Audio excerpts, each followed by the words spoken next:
వేదిక అలంకరించిన ఉపాధ్యాయ సోదరులకు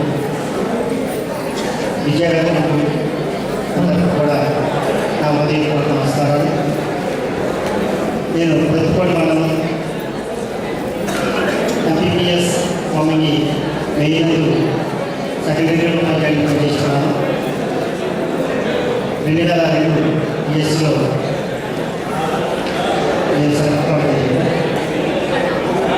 నేను మా వంశంలో మొట్టమొదటి చదువుకున్న వ్యక్తి నేనే. అందులోనే ఒక ప్రభుత్వ ఉద్యోగం కూడా నేను ఒక విధంగా సంతోషిస్తున్నాను. అదే విషయంలో మా వంశం వారు కూడా గొప్ప గొప్ప కార్యక్రమాలు కానీ లేకపోతే ఇలాంటి విషయాలు కానీ ఎందుకు వచ్చారో చేసి చూస్తున్నాను. ఆ విధంగా వృత్తిలో ఉపాధ్యాయుడిని చేపట్టి ఉపాధ్యాయుడికి మా విషయాన్ని కూడా మంచి పేరు రావాలని ప్రతి నిత్యం నేను పనిచేస్తుంటాను. నేను అతిపేద కుటుంబం నుంచి వచ్చిన ఉపాధ్యాయుని. అన్ని కష్టాలు తెలుసు. విద్యార్థి కష్టాలు కానీ, ఇంటి దగ్గర ఉండే పిల్లవాడి కష్టాలు కానీ, తల్లిదండ్రుల కష్టాన్ని కూడా అనుభవించాలని. ఇంచేత పిల్లలు కూడా నేను ఒక పిల్లవాడిని, ప్రతి పిల్లవాడు కూడా నన్ను నేను చూసుకుంటూ వాళ్ళకి కావాల్సిన అన్ని సౌకర్యాలు కలగజేస్తూ వాళ్ళని మరీ ఉద్యోగించి వాళ్ళ నీడ్స్ పూర్తి చేస్తూ విద్యాభావం చేయాలని ప్రయత్నం చేస్తుంటాను. దాంట్లో నేను సంతృప్తి పొందుకుంటాను.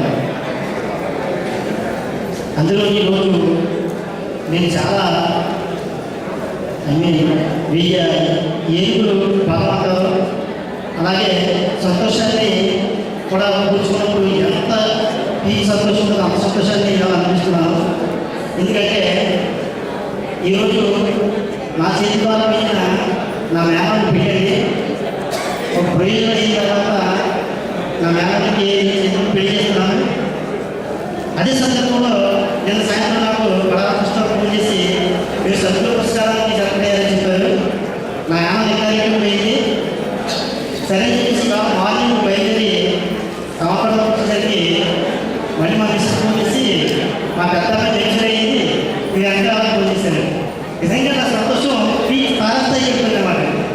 ఈ గత 3 రోజులుగా నా సంతోషం, అంత సంతోషాన్ని అంత సభలో తెలియజేయడానికి కూడా అవకాశం కలగడం చాలా సంతోషకరంగా ఉంది.